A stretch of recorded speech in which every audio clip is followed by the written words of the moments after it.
long ca chinh keren a chinh so si chinh kustai gan long chinh kren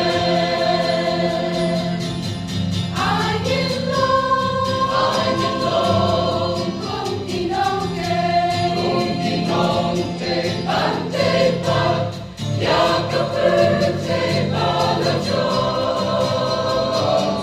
in long kinong te halayin yen te yen lang sabang yen te pa ya kapur te bala jo